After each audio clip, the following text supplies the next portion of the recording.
눈을 떴을 때 가장 먼저 느껴진 것은 눅눅한 항냄새와 비릿한 피냄새, 그리고 폐허에서 풍겨오는 싸늘하고 진득한 죽음의 기운이었다.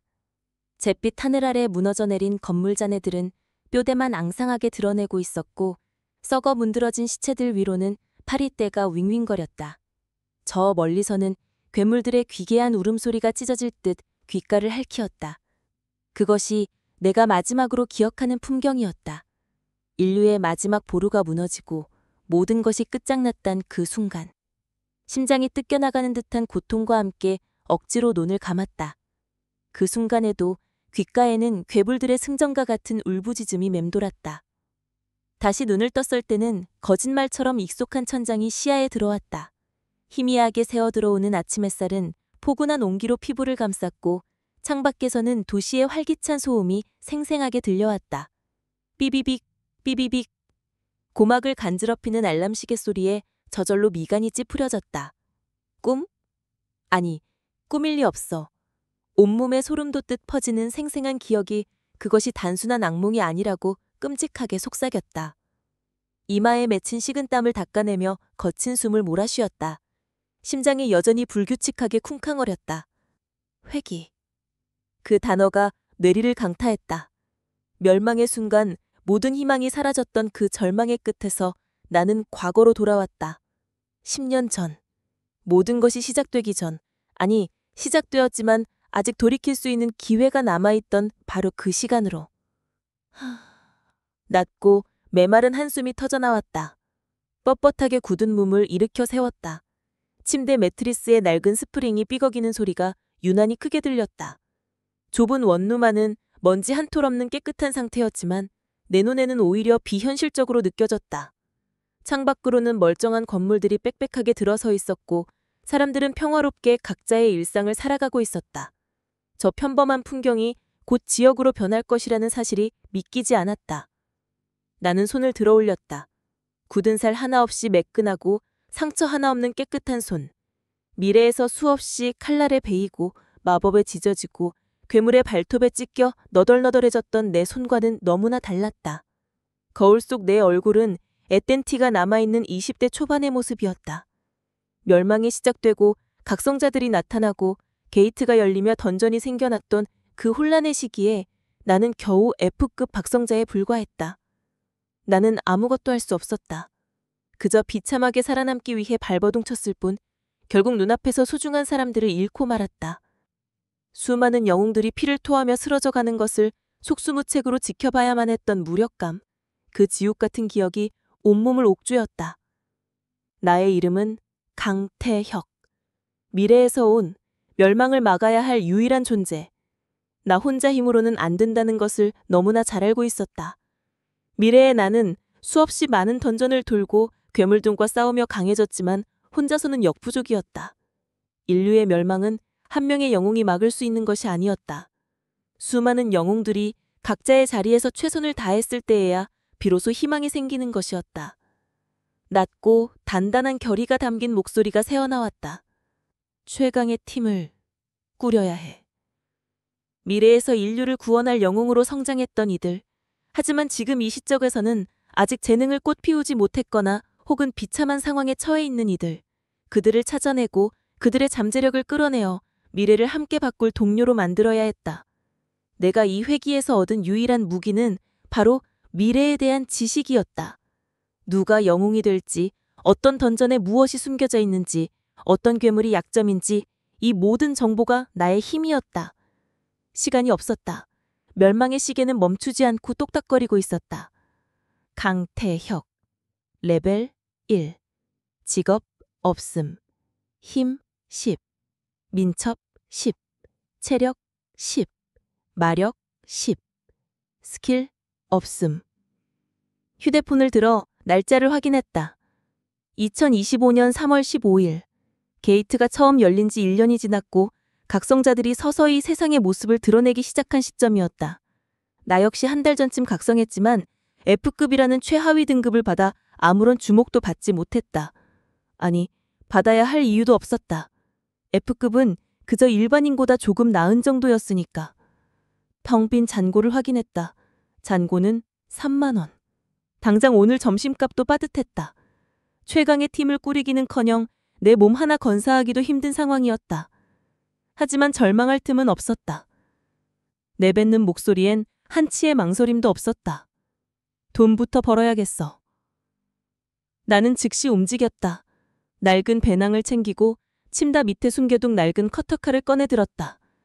이 보잘것없는 장비가 지금 내가 가진 전부였다. 주머니에 남은 돈을 털어 편의점에서 가장 싼 에너지바 몇 개와 물을 샀다. 씹을 때마다 퍽퍽한 에너지바의 맛이 입안에 감돌았다. 내 첫 목표는 동네 뒷산에 있는 C급 던전이었다. 미래에서는 이 던전이 저레벨 각성자들의 사냥터로 이용되다가 한 각성자가 우연히 숨겨진 공간을 발견하면서 유명해졌다. 그곳에는 회복의 풀이라는 희귀한 약초가 자생했다. 지금은 아무도 그 존재를 모를 터였다. 산길을 따라 한참을 올라갔다. 흙냄새와 풀냄새가 뒤섞인 상쾌한 공기가 폐부를 가득 채웠다. 하지만 내 발걸음은 망설임 없이 던전 입구로 향했다. 바위 틈새에 숨겨진 입구는 굵은 덩굴로 뒤덮여 있었다. 낡은 커터칼로 덩굴을 쳐내자 서늘한 냉기가 후끈 달아올랐던 몸을 감쌌고 습하고 굽퀴한 흙냄새와 알 수 없는 곰팡이 냄새가 코를 찔렀다. C급 던전. 잊혀진 동굴. 던전 내부로 들어서자 습직한 입개 냄새와 함께 끈적한 어둠이 나를 집어삼켰다. 휴대폰 플래시를 켜자 동굴 벽면에 덕지덕지 붙은 축축한 입개와 바닥에 굴러다니는 작은 돌멩이들이 보였다. 발걸음을 옮길 때마다 축축한 헬기 신발 밑창에 달라붙는 느낌이 불쾌했다. 미래에서는 수없이 드나들었던 던전이지만 지금은 모든 것이 새롭게 느껴졌다. 하지만 나는 길을 헤맬 필요가 없었다. 모든 지형과 몬스터의 밭이, 심지어 숨겨진 통로의 위치까지 머릿속에 완벽하게 기억하고 있었다. 크르륵. 어둠 속에서 작은 그림자 2개가 튀어나왔다. 고블린이었다. 몽둥이를 든 채 덤벼드는 고블린들의 움직임은 투박했지만 레벨 1의 나에겐 위협적일 수 있었다. 하지만 나는 달랐다. 미래에서 수없이 고블린을 상대하며 익힌 전투 경험이 몸에 배어 있었다. 나는 고블린의 움직임을 예측하고 녀석의 몽둥이가 휘둘러지기 직전 몸을 비틀어 피했다. 낡은 카돌장을 쥔 손에 힘을 주어 녀석의 다리를 찔렀다. 얇은 가죽갑옷 아래로 칼날이 파고들자 고블린은 비명을 지르며 휘청거렸다. 녀석의 비명 소리가 좁은 동굴에 울려 퍼졌다. 이어서 다른 고블린이 달려들었지만 나는 이미 녀석의 약점을 알고 있었다. 녀석의 목덜미를 정확하게 노려 칼날을 박아 넣었다. 질척하는 소리와 함께 녀석의 몸이 힘없이 바닥으로 쓰러졌다. 고블린을 처치했습니다. 경험치를 획득했습니다. 몸은 아직 둔했지만 경험은 살아있었다. 미래에서 수없이 반복했던 전투의 감각이 내 근육에 새겨져 있었다. 숨겨진 통로를 찾아 깊숙이 들어갔다. 어둠 속에서 푸른색의 희미한 빛이 깜빡이는 것이 보였다. 찾았다. 바위 틈새에 도단한 약초는 손가락 한마디 크기였지만 그 푸른색은 주변의 어둠을 압도할 정도로 영롱했다. 손끝으로 전해지는 서늘하고 맑은 기운이 온몸으로 퍼져나가는 듯했다. 바로 회복의 풀이었다. 미래에서는 고가에 거래되던 약초 중 하나였다. 조심스럽게 약초를 채취한 후 던전 밖으로 나왔다. 밖은 여전히 평화로운 오후 햇살이 쏟아지고 있었다. 불과 몇 시간 전 던전 안에서 괴물들과 사투를 벌였다는 사실이 믿기지 않았다. 가장 가까운 각성자 물품 거래소로 향했다. 허름한 차림을 한 나를 본 직원은 대수롭지 않게 응대했다. 하지만 내가 주머니에서 회복의 풀을 꺼내자 그의 눈이 휘둥그레졌다. 직원의 목소리가 한 옥타브 높아졌다. 이건 회복의 풀 아닙니까? 어디서 구하셨어요? 나는 애써 태연한 표정을 지으며 둘러댔다.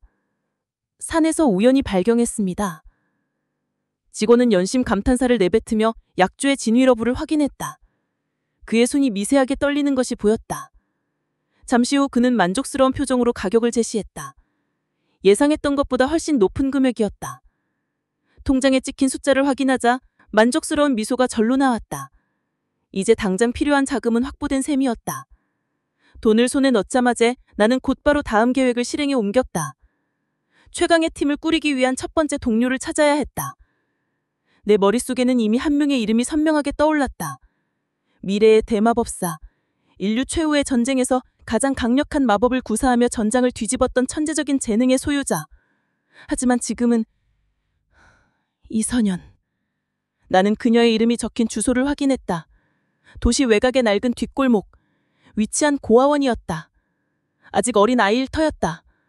미래에 그리는 고아원에서 발견된 후 만화 감지 능력 때문에 주변으로부터 병든 아이 취급을 받으며 고통을 받았다. 그 재능을 알아본 이들에게 걷어지기 전까지 그녀는 비참한 유년기를 보냈다. 나는 그 시기를 막아야 했다. 그녀의 재능이 썩어버리기 전에 그녀를 구원해야 했다. 택시를 타고 낡은 골목으로 들어갔다. 퀴퀴한 하수관 냄새와 곰팡이 냄새와 녹진한 먼지 냄새가 뒤섞이나 공기가 코를 찔렀다. 낡고 허름한 건물들이 다닥다닥 붙어 있었고 그 사이에 녹슨 철문이 달린 고아원이 보였다.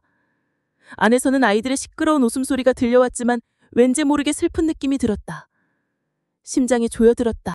미래에서 수없이 많은 이들을 잃었지만 그 중에서도 가장 깊은 한으로 남은 죽음 중 하나가 바로 이서연이었다. 그녀는 너무나 강했고 너무나 많은 것을 희생했다. 아직 겨우 9살. 그 작은 아이의 미래가 내 손에 달려 있었다. 나는 조심스럽게 고아원 안으로 들어섰다. 마당에서는 몇몇 아이들이 흙장난을 하고 있었고 낡은 벤치에는 나이 지긋한 원장님이 앉아 있었다. 내 시선은 자연스럽게 창가에 앉아 있는 작은 아이에게 향했다.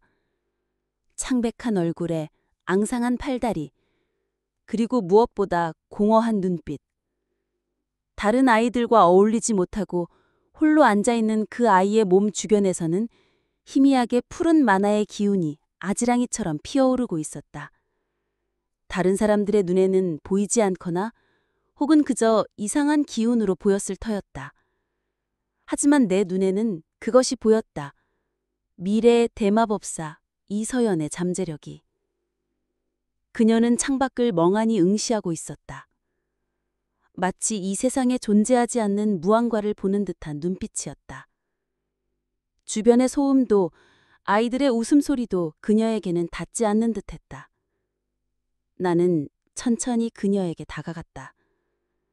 발소리가 들렸는지 그녀가 고개를 돌려 나를 바라봤다.